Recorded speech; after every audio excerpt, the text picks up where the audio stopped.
The first boundary stone appeared when the floodwater fell at midnight. Miriam Vale saw its pale edge emerge beneath the broken mill race, like a bone rising through black mud. Rain had battered the roof of Blackwater Mill since dusk, yet the water had suddenly retreated by nearly a foot. She carried her father's brass compass in one hand and a lantern in the other as she descended the slippery bank. The granite marker leaned toward the river at an unnatural angle. Moss covered most of its face, but beneath it, Miriam found two intersecting lines, cut above a shallow crescent. Her father's private survey mark. Below it was a date, 24 July 1876. Miriam touched the carving with trembling fingers. Edmund Vale had supposedly been confined to his bed from the 3rd of July until his death in September. Nathaniel had sworn to it before the solicitor. The servants had repeated it. Yet the clean, deliberate cuts in the granite could only have been made by the man who had taught Miriam that every honest boundary must answer 3 questions: who measured it, who witnessed it, and who profited if it moved. That morning, Miriam had owned nothing.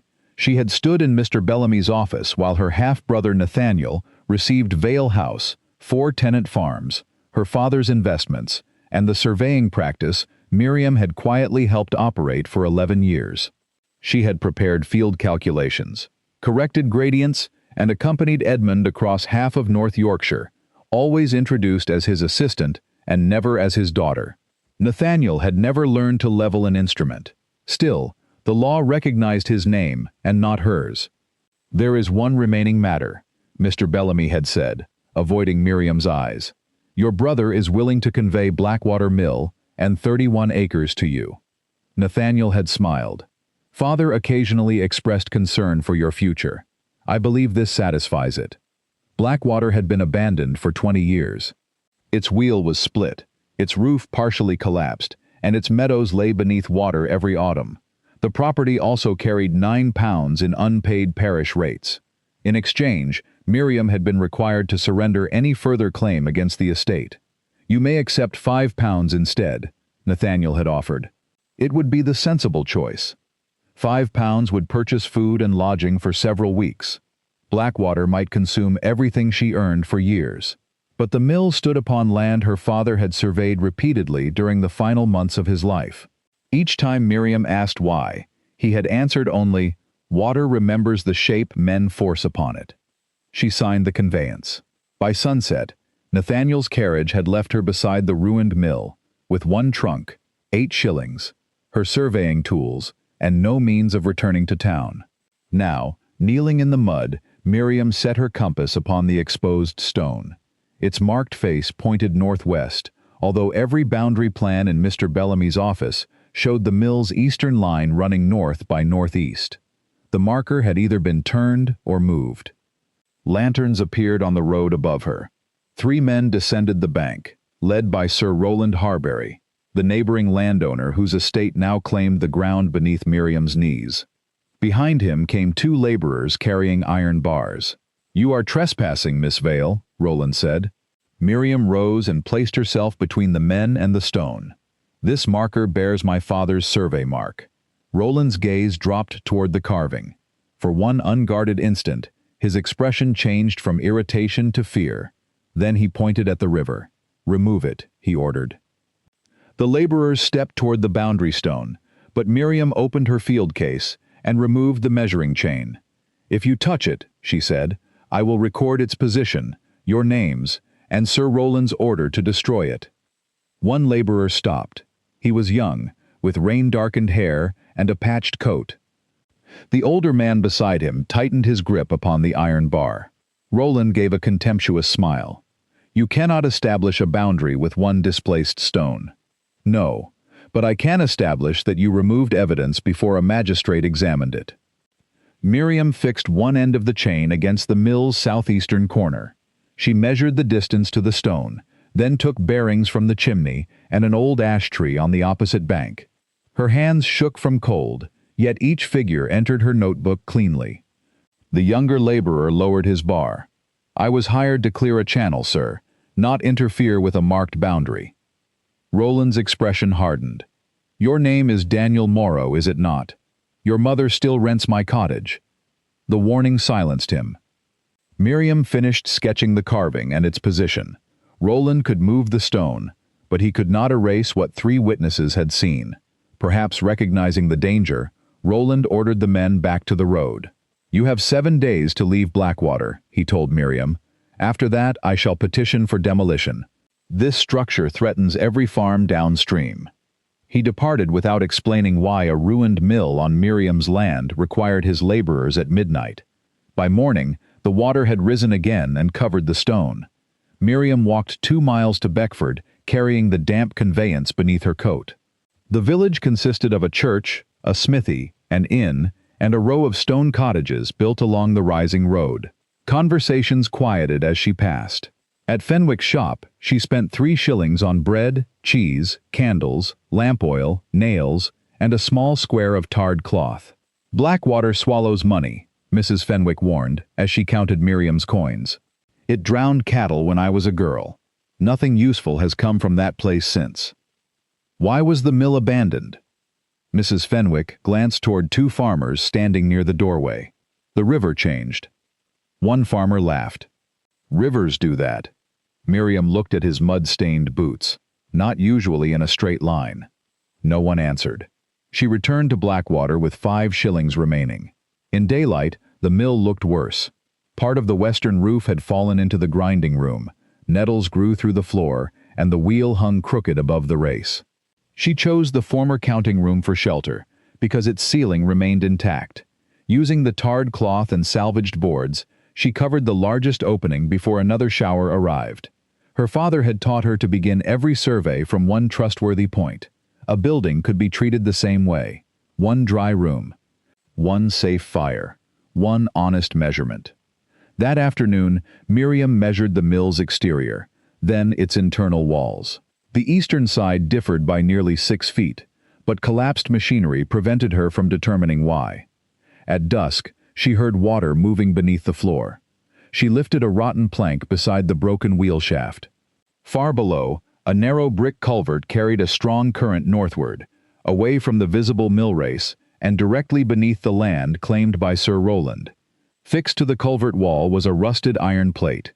Miriam lowered her lantern until the stamped words became visible. "Vale Barlow Diversion. Open only by joint authority." Someone had opened it. Miriam could not reach the iron plate without descending into the culvert, and the current was strong enough to drag her beneath the mill.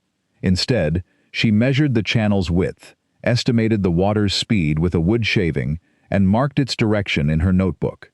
By dawn, she had drawn the first accurate plan Blackwater Mill had possessed in 20 years. The hidden culvert passed beneath the eastern wall before turning toward Harbury Land. Its position accounted for 3 of the 6 missing feet between Miriam's exterior and interior measurements. The remaining space suggested either unusually thick masonry or a narrow chamber behind the wheel housing. She was testing the wall with the handle of her hammer when someone knocked at the broken door. Daniel Morrow stood outside, carrying a leveling staff that Miriam had left near the river. "You would have lost this when the water rose," he said. Miriam accepted it. "Thank you." Daniel looked toward the damaged roof. "Sir Roland dismissed me this morning." Guilt tightened her chest. "Because you refused to move the stone."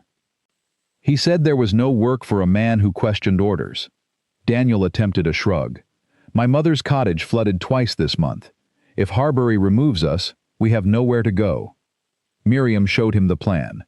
The diverted water passed within 40 yards of the Morrow cottage, before entering Roland's drainage ditch. If the culvert had been opened improperly, pressure might be forcing water backward through older field drains.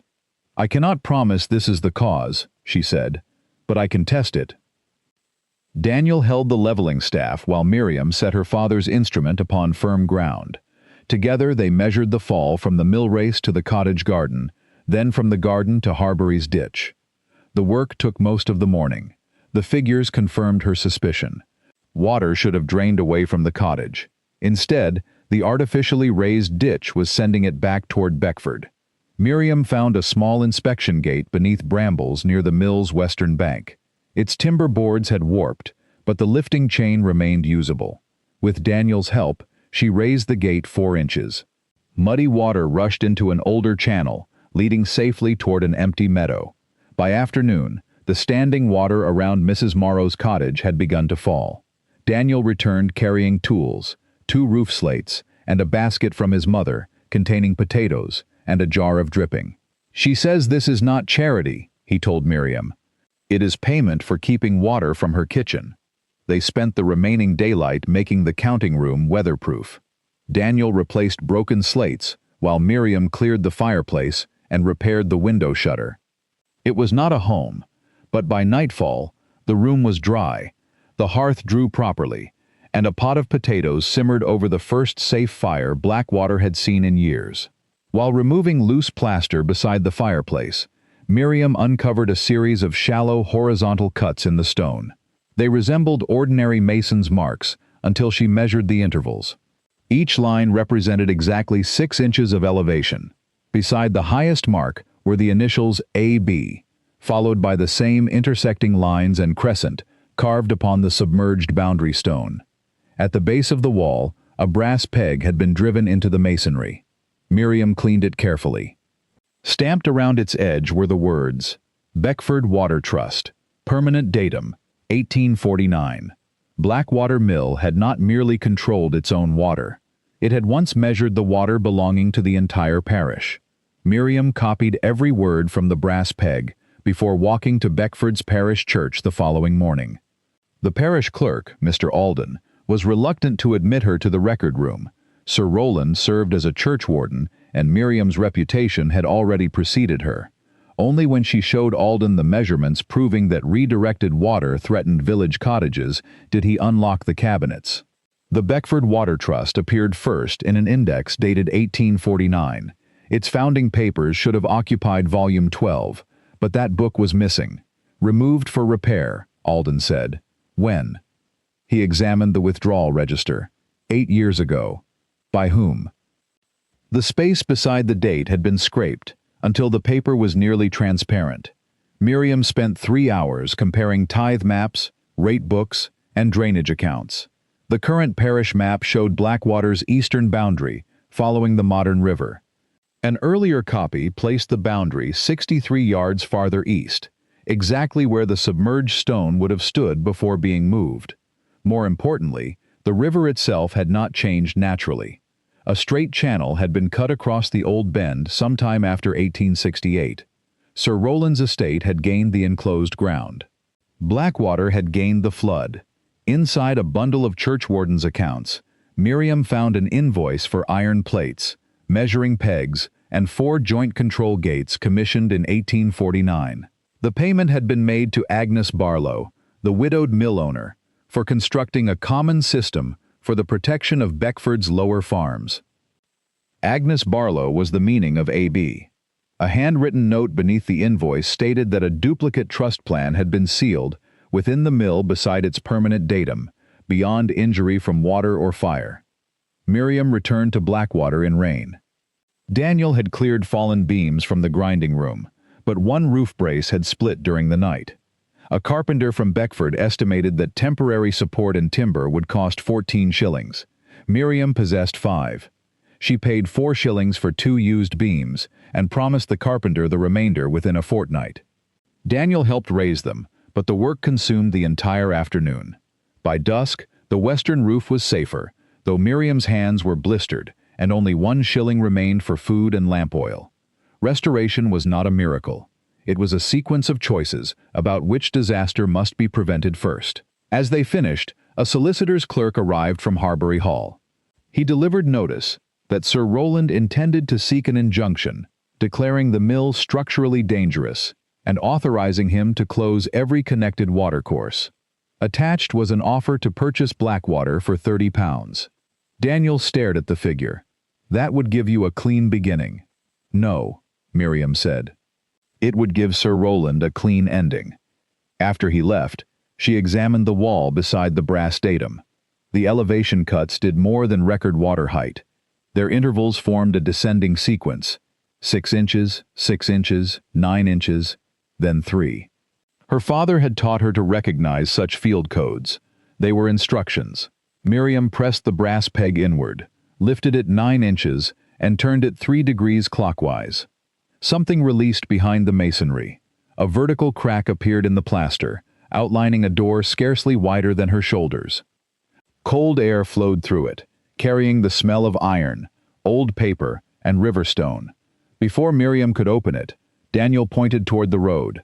Lanterns were moving across the fields from Harbury Hall. This time, Sir Rowland was bringing the constable. Constable Elias Ward arrived with Sir Rowland and a clerk from the magistrate's office. He carried no demolition order, only notice that a county surveyor would inspect Blackwater within 48 hours. "If the mill is declared dangerous," Rowland said, "its gates will be sealed immediately." Miriam handed Ward her drainage measurements. "Then the inspection should include Sir Rowland's ditch. Water is being forced toward Beckford from his land." Rowland's face tightened. This woman has occupied the property for 4 days and now imagines herself responsible for the river. "I am responsible for what crosses my boundary. You do not know where that boundary lies." Miriam watched his eyes move toward the cracked outline beside the fireplace. He knew there was something within the wall, but not how it opened. Constable Ward accepted Miriam's notebook and compared its dates with Daniel's account of the submerged marker. "No one alters a watercourse before the inspection," Ward decided. "That includes you, Sir Rowland, and you, Miss Vale." Rowland left with a warning that the inspector would find Blackwater beyond saving. When the lanterns disappeared, Miriam and Daniel returned to the wall. The hidden door opened inward after Miriam pressed the brass datum a second time. Behind it lay a narrow chamber lined with glazed brick and raised above the mill race, protected from both damp and fire. An iron control wheel occupied one wall. 4 numbered chains descended through sealed openings in the floor. Each corresponded to one of the joint control gates listed in Agnes Barlow's invoice. On a stone table rested a wooden model of Beckford's waterways. Blue glass channels represented the river and drainage ditches. Small brass shutters could redirect water through the lower farms without flooding the village. "This could control all of it," Daniel whispered, "if the gates still correspond to the model." A copper document box stood beneath the table. Its lock had been forced years earlier, but several papers remained inside.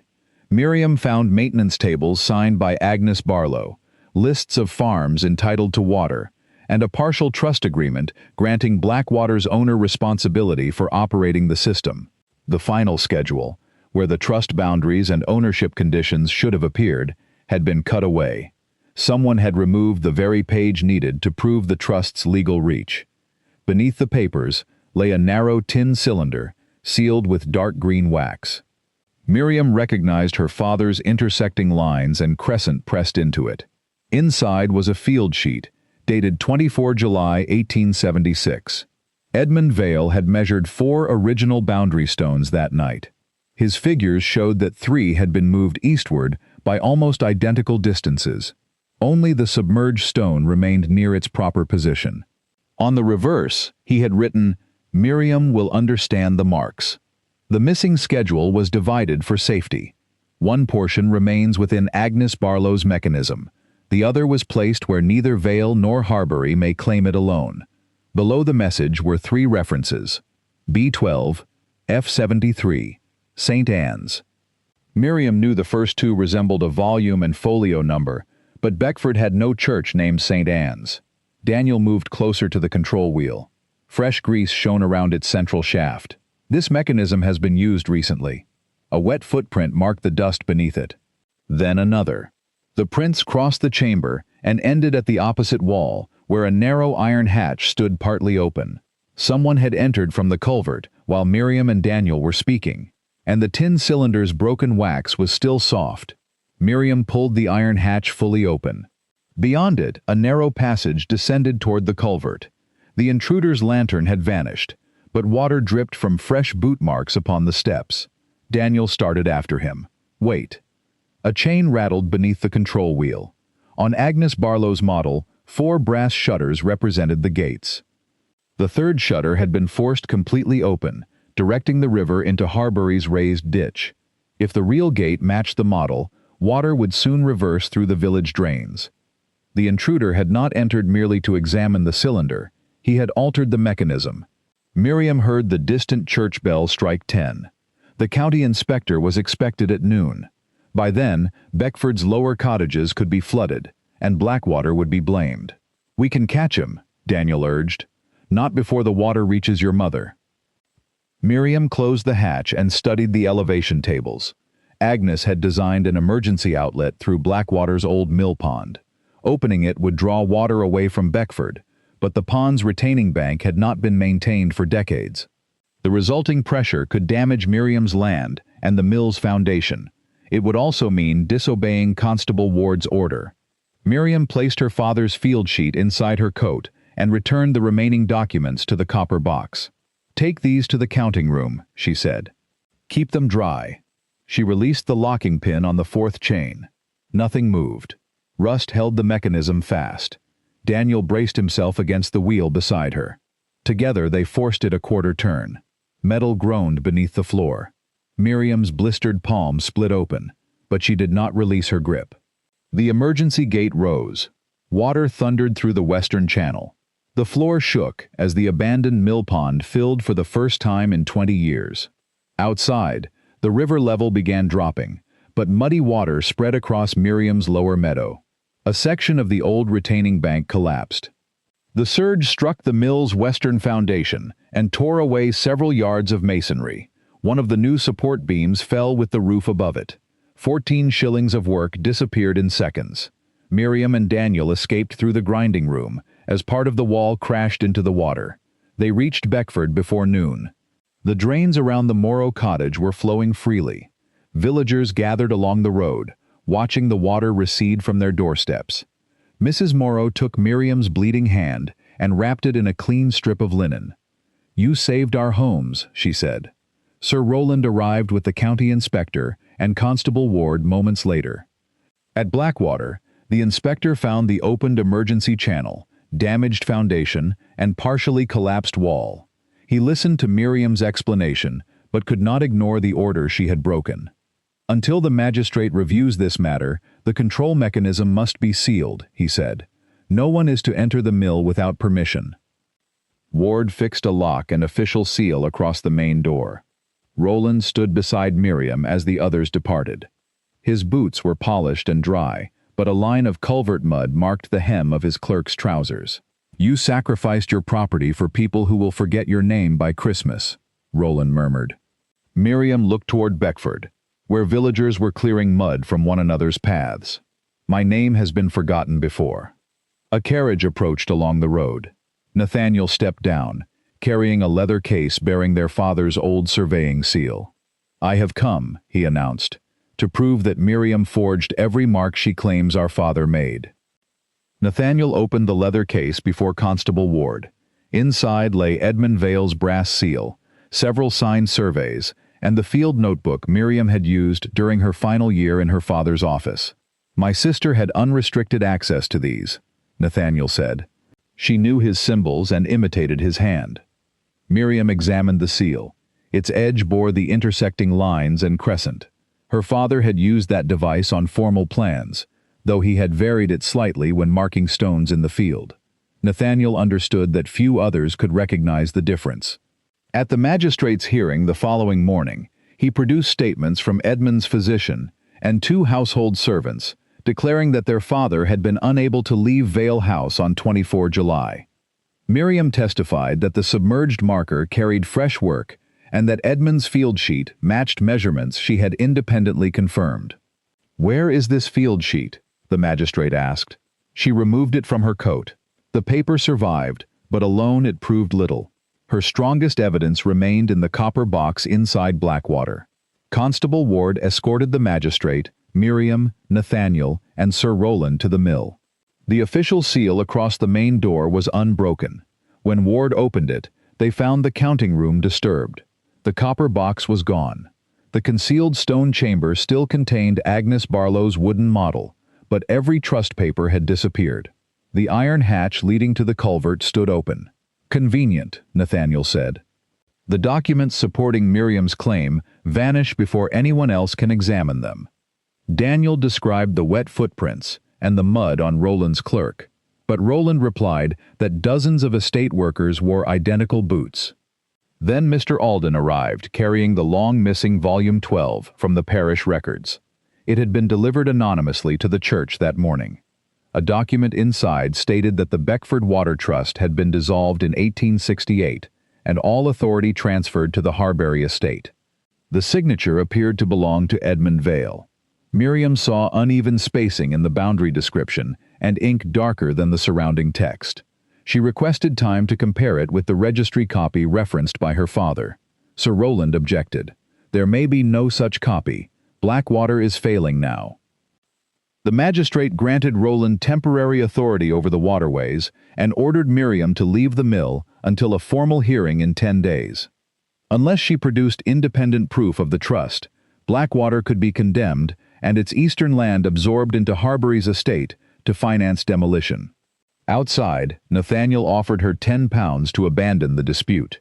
You have lost the documents, the building, and the respectability father spent his life protecting, he said. What remains? Miriam looked past him toward the flooded meadow. Men carrying Harbury tools were already approaching the control gates. My measurements. Measurements do not inherit property. No, she replied, but they expose impossible lies. That evening, Mrs. Morrow gave Miriam shelter. With Daniel and Mr. Alden, she compared the supposed 1868 dissolution against Agnes Barlow's surviving invoice. The false document described the trust boundary as beginning 30 feet above the permanent datum. In 1868, that elevation would have placed the marker in the middle of the old river. No competent surveyor could have written it. Miriam turned to her father's 3 references: B12, F73, St. Anne's. Mr. Alden stared at them for several seconds. St. Anne's was never a church, he said. It was a school for mill workers' daughters in York. Agnes Barlow founded it, and its governors still hold property in Beckford. Miriam, Daniel, and Mr. Alden took the first train to York the next morning. St. Anne's School occupied a plain brick building behind a weaving district. Its headmistress, Mrs. Eleanor Price, listened carefully before leading them to a locked archive containing the governor's property records. Book 12, Folio 73, held Agnes Barlow's registered trust deed. The document had not been dissolved in 1868.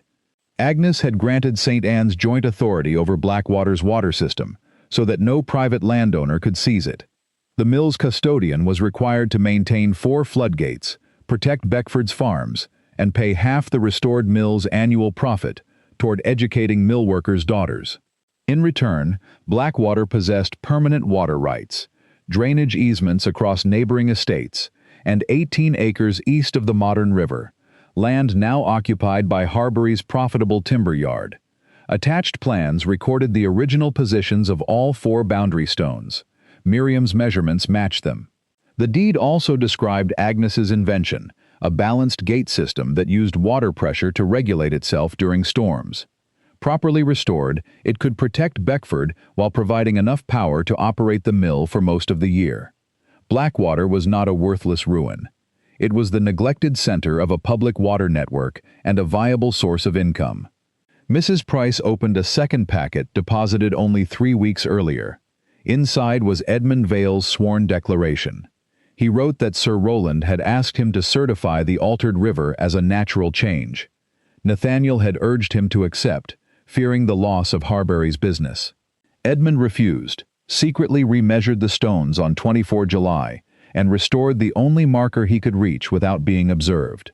He had been ill, but not bedridden. Knowing that a direct gift to Miriam would alert Rowland, Edmund placed a charge upon his estate, requiring Nathaniel to provide for her. He correctly predicted that his son would choose Blackwater, the property Nathaniel considered least valuable. The final page was a letter. My dear Miriam, I gave you knowledge privately when I should have given you my name publicly. That failure was mine, never yours. Blackwater requires the one surveyor in our family who measures before speaking and protects people before profit. If Nathaniel's contempt places it in your hands, do not mistake his insult for my judgment of you. Miriam read the passage twice before folding it along its original crease. Mrs. Price then produced a brass key preserved with the deed. The governors accompanied Miriam back to Beckford and presented the registered documents to the magistrate. As joint trustees, they were granted supervised access to Blackwater. Inside the concealed chamber, the key opened a compartment within the control wheel's central shaft. There, Miriam found the missing trust schedule wrapped around Agnes Barlow's original gate calculations. The two halves matched along an irregular cut. Together they proved the 1868 dissolution false, confirmed the trust boundaries, and showed precisely how Gate 3 had been altered to flood Beckford while benefiting Harbury's timber yard. Agnes had also left detailed instructions for repairing the system in stages using local stone, oak, and iron. It would take months rather than days, but the mill could finance its own restoration once the first wheel and 2 gates were operational. Miriam now possessed the deed, the design, her father's sworn statement, the original map, and the physical measurements connecting them all. But as she examined the control wheel, she discovered one final piece of evidence. Fresh grease had collected inside the mechanism, around a torn strip of dark blue wool. The same cloth formed the uniform coat worn by Sir Rowland's estate clerk. And Daniel had seen that clerk enter Harbury Hall carrying the stolen copper box. The formal hearing filled Beckford's assembly room. Mrs. Price presented the registered trust deed and St. Anne's unbroken archive record. Mr. Alden produced the parish index, proving that Volume 12 had been removed years before the supposed dissolution appeared. The 2 halves of Agnes Barlow's schedule were placed together before the magistrate, their irregular edges matching exactly. Sir Rowland's solicitor argued that old papers could not establish the present position of a river. Miriam unfolded 3 maps. Using the permanent datum at Blackwater, her father's July measurements, and Agnes Barlow's original boundary plan, she demonstrated how the stones had been displaced 63 yards eastward. The supposed 1868 dissolution began its survey from a point that would then have stood beneath 6 feet of flowing water. No trained surveyor wrote this description, Miriam said, and Edmund Vale could not have signed a boundary that contradicts his own permanent datum. Nathaniel insisted that she had invented the discrepancy. Miriam placed her father's sworn declaration beside the document Nathaniel had submitted. Edmund's genuine signatures varied naturally in pressure and angle. The signature on the dissolution repeated every stroke found on an older Harbury survey, including a blot above the final letter. It had been traced. The magistrate then called Rowland's estate clerk, William Crewe. A strip missing from Crewe's uniform matched the wool found inside the Blackwater mechanism. Daniel testified that he had seen Crewe carrying the copper box into Harbury Hall. Constable Ward had searched the estate office that morning under warrant. He placed the stolen box upon the magistrate's table. Crewe's composure failed.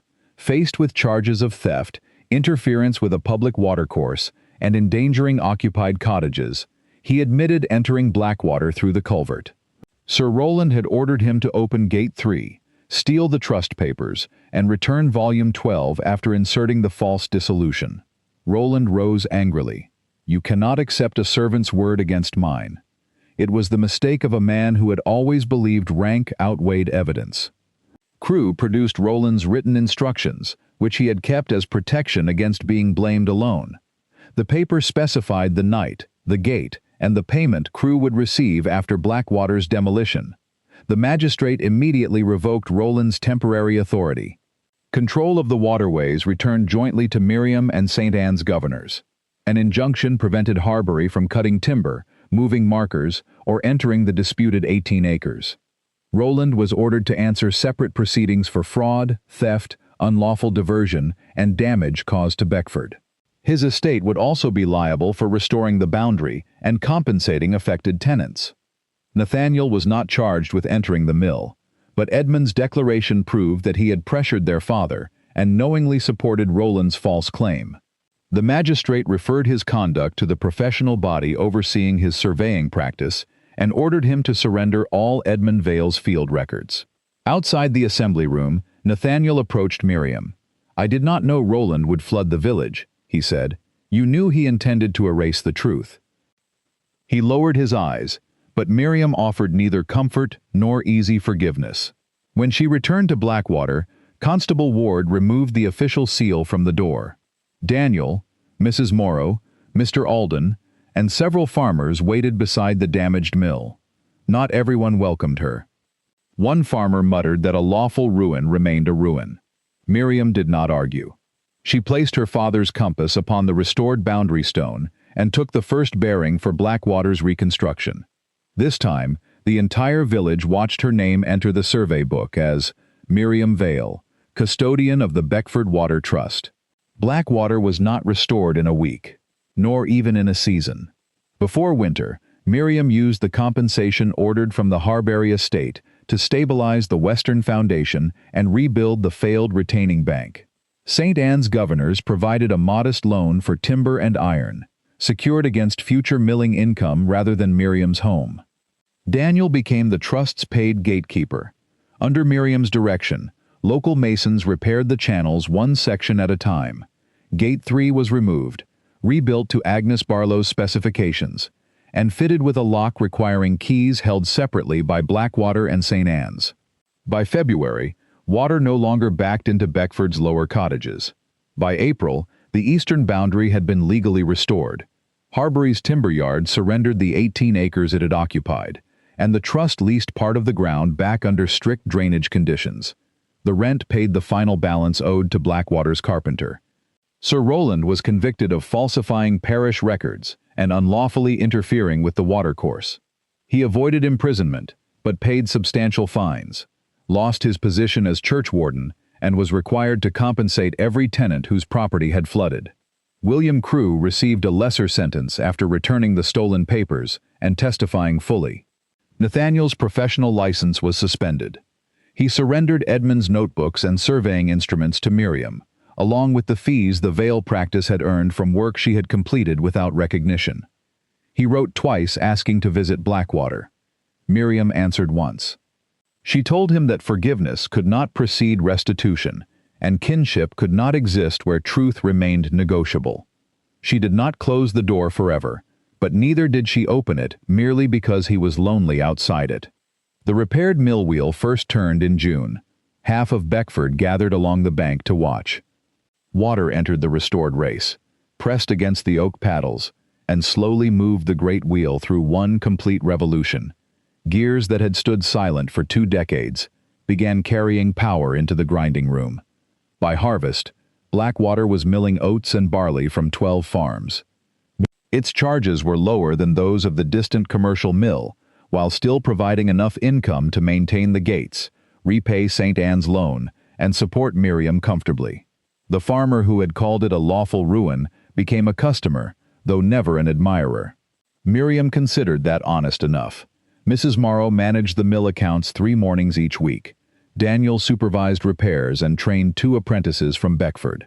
Each autumn, a portion of Blackwater's profit traveled to St. Anne's, just as Agnes Barlow had intended. Miriam also established a small drafting room above the counting room. Girls from St. Anne's came during the summer to learn measurement, mapping, and practical water management. No student's work was hidden beneath a man's signature. The mill itself retained scars.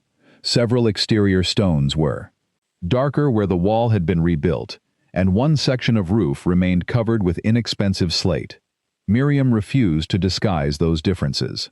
They showed where the building had failed, and where hands had made it sound again. On the anniversary of Edmund's final survey, she walked the eastern boundary carrying his brass compass. All 4 granite markers had been returned to their documented positions. Upon each one, conservators had preserved the intersecting lines and crescent her father carved to guide her. At the submerged stone, Miriam found a second mark, newly cut into the granite, not by her father, but by Daniel under her instruction. It recorded the restored boundary, the date, and the authority responsible for maintaining it. M. Vale, Beckford Water Trust, 1877. For years, Miriam had believed legitimacy was something another person must grant her, a father's public acknowledgement, a brother's acceptance, or a respectable family's name. Blackwater taught her otherwise. A boundary became true because it was measured honestly, witnessed openly, and defended when someone powerful attempted to move it. As evening settled over the valley, the 4 stones stood in their proper line. Behind Miriam, the mill wheel turned steadily, carrying water away from the village and power into the restored building. Blackwater had not become a grand estate. It had become something better. It had become useful, trusted, and entirely alive.